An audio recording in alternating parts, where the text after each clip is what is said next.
कई लोग अच्छा नहीं लगेगा, लेकिन मुझे लगता है कि हंसाने का प्रयास करूंगा। और मार्मिक कविता है स्क्वाड्रन लाइफ के ऊपर, चूंकि स्क्वाड्रन वाले ज्यादा हैं। स्क्वाड्रन का टेक्नीशियन ये सब प्राणी है, हम लोग प्राणी आदमी नहीं है, जिसको परेशानी ही परेशानी है। सुबह 3 से 4 के बीच में उठता है, सीधे टॉयलेट जाता है, जिसके लिए जाता हो नहीं पाता है। सुबह 3 से 4 के बीच में उठता है, सीधे टॉयलेट जाता है, और जिसके लिए जाता है हो नहीं पाता है। और जब हो नहीं पाता है तो चाहकर भी कुछ धो नहीं पाता है, तो नल से पानी और आंख से आंसू निकालता है तत्काल, और सीधे पहनता है ओवरऑल। इधर मिसेस उठकर नाश्ता बनाती है, उसे स्क्वाड्रन जाने से, डीएसएस जाने से रोक नहीं पाती है।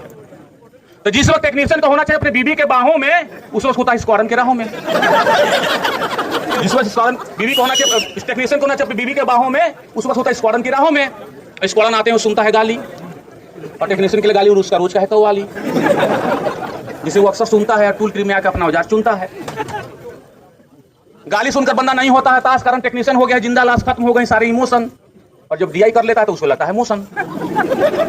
तो जैसे ही मोशन लगता है, फुल मोशन के साथ टॉयलेट की तरफ भागता है, लेकिन बीच में ही जकड़ लिया जाता है, डेस्क का इसी तरफ पकड़ लिया जाता है।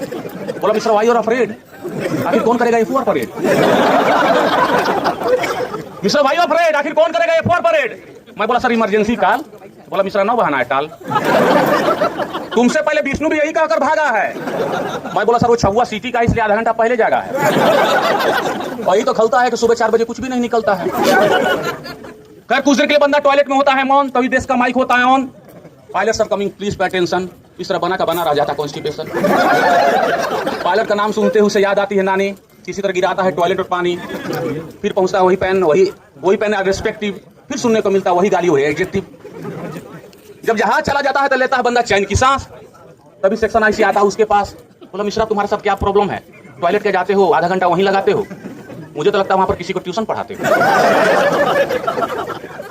खैर टीआरएस करते धरते 2 बज गए, बताती है घड़ी की सुई। तो मैं सोचा आज की नौकरी पूरी हुई, लेकिन जब नाइट फ्लाइंग का मिलता है संदेश तो मुरझा जाता है उसका फेस। सीधे घर आता है, लंच लेता है, पसर जाता है। शाम को महसूस करता है अपना आपको थोड़ा सा तरोताजा, फिर होने लगता है बासी, कि उसे मालूम है कि वही बनना है जहाज का खलासी। वही सीएसडी, वही टायर, वही स्टॉक नट, वही प्लायर। और जब अंधेरे में चुभता है लॉकिंग वायर, तो बोलता नहीं हर हाल में होना है 20 साल में रिटायर। नहीं हर हाल होना है 20 साल में रिटायर। नौकरी पकड़ा था रोटी मकान कपड़ा के लिए, कि न कि 24 घंटा लफड़ा के लिए। बाहर नौकरी पाता तो भले ही कैंटीन का सुख नहीं ले पाता, ओवर टाइम तो पाता। यहाँ तो काम करते करते टाइम हो जाता है ओवर, और सेक्शन आईसी लगने लगता है गुलशन ग्रोवर।